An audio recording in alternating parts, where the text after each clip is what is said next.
Hi friends, ഞങ്ങൾ ഇന്നൊരു യാത്രയിലാണ്. ഞങ്ങൾ എങ്ങോട്ടാ പോകുന്നതെന്ന് അറിയാമോ? അപ്പോൾ നമ്മൾ ഏതൊരു ദേശം എടുത്താലും ആ ദേശത്തിന് എന്തെങ്കിലുമൊക്കെ കഥകൾ പറയാനുണ്ടാവും അല്ലേ?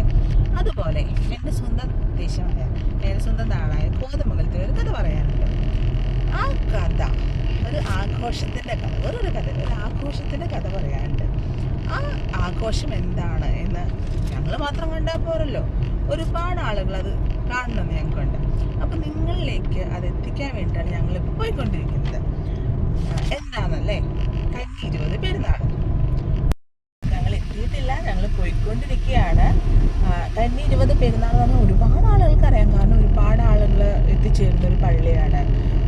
എൽദോമാർ ബസേലിയോസ് ബാവ അദ്ദേഹം 92 വയസ്സിൽ ഉള്ള സമയത്ത് ഒരുപാട് ത്യാഗങ്ങൾ സഹിച്ച്, ഒരുപാട് കഷ്ടപ്പാട് സഹിച്ച് കോതമംഗലത്ത് എത്തിച്ചേരുകയും അതുപോലെ തന്നെ അദ്ദേഹം മുൻപ് തന്നെ പ്രവചിച്ചിരുന്ന പ്രകാരം അദ്ദേഹം കന്നി 19 കാലം ചെയ്യപ്പെടുകയും ചെയ്തു.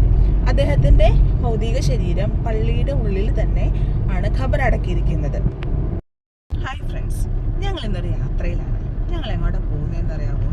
അപ്പോൾ നമ്മൾ ഏതൊരു ദേശം എടുത്താലും ആ ദേശത്തിന് എന്തെങ്കിലുമൊക്കെ കഥകൾ പറയാനുണ്ടാവും അല്ലേ? അതുപോലെ എൻ്റെ സ്വന്തം ദേശമായ എൻ്റെ സ്വന്തം നാടായ കോതമംഗലത്തെ ഒരു കഥ പറയാനുണ്ട്. ആ കഥ ഒരു ആഘോഷത്തിൻ്റെ കഥ, വേറൊരു കഥ, ഒരു ആഘോഷത്തിൻ്റെ കഥ പറയാനുണ്ട്. ആ ആഘോഷം എന്താണ് എന്ന് ഞങ്ങൾ മാത്രം കണ്ടാൽ പോരല്ലോ, ഒരുപാട് ആളുകൾ അത് കാണണമെന്ന് ഞങ്ങൾക്കുണ്ട്. അപ്പം നിങ്ങളിലേക്ക് അത് എത്തിക്കാൻ വേണ്ടിയിട്ടാണ് ഞങ്ങളിപ്പോൾ പോയിക്കൊണ്ടിരിക്കുന്നത്. എന്താണെന്നല്ലേ, കന്നി 20 പെരുന്നാൾ. ഞങ്ങൾ എത്തിയിട്ടില്ല, ഞങ്ങൾ പോയിക്കൊണ്ടിരിക്കുകയാണ്. കന്നി 20 പെരുന്നാൾ എന്ന് പറഞ്ഞാൽ ഒരുപാട് ആളുകൾക്ക് അറിയാം, കാരണം ഒരുപാട് ആളുകൾ എത്തിച്ചേരുന്ന ഒരു പള്ളിയാണ്.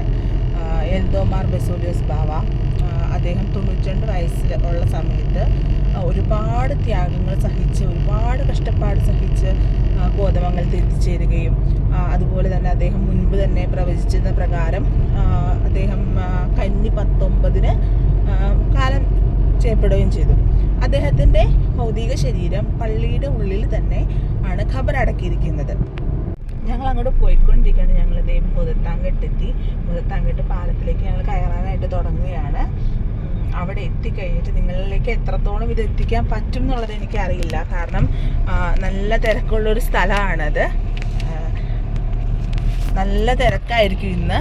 പ്രദക്ഷിണവും ഒരുപാട് ആളുകൾ ഇത് കാണാനൊക്കെ ആയിട്ട് വന്ന് നല്ല തിരക്കായിരിക്കും. എത്രത്തോളം നിങ്ങളിലേക്ക് ഇത് എത്തിക്കാൻ കഴിയുമെന്ന് എനിക്കറിയില്ല, എങ്കിലും എൻ്റെ കഴിവിൻ്റെ പരമാവധി ഞാൻ നിങ്ങളിലേക്ക് ഈ വീഡിയോ വഴി എത്തിക്കാനായിട്ട് ശ്രമിക്കും. എല്ലാവരും നേരിട്ട് വന്ന് കാണാൻ പറ്റുന്നവരുണ്ടാവില്ല. അപ്പം ഞാൻ തന്നെ എടുക്കുകയാണെങ്കിൽ 26 വർഷമായിട്ട് കോതമംഗലംകാരിയാന്ന് പറഞ്ഞിട്ട് കാര്യമില്ല, ആദ്യമായിട്ടാണ് ഞാനിത് കാണാനായിട്ട് പോകുന്നത്. അതുകൊണ്ട് തന്നെ ഞാൻ ഭയങ്കര എക്സൈറ്റഡ് ആയിട്ടാണ് ഇരിക്കുന്നത്. ആദ്യമായിട്ടാണ് കൊടി കയറുന്നത് കാണാനായിട്ട് 26 വർഷത്തിനുള്ളിൽ ഞാൻ പോകുന്നത്.